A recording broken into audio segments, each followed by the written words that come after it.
Hey guys, and welcome back to the HobbyNut 007 channel. Got a brand new channel shout out I want to give, and it's for somebody who I love dearly, my brother Bruce.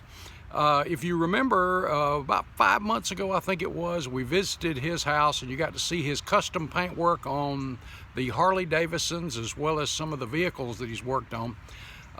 He started a YouTube channel a couple of days ago with my brother Keith, who was writing, and they've got just a short almost 3-minute video up of the custom Harley Davidson Rocker that Bruce totally rebuilt. Custom paint, the whole works, and I would appreciate it if you will go over there.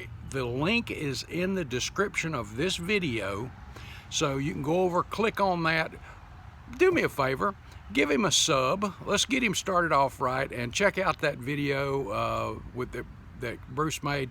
And again, Keith's riding the bike, so my brother's involved there too, and just getting started. But let's show him some love getting started and help him out with a sub and some thumbs up, and I would greatly appreciate it, guys. Hey, love you guys.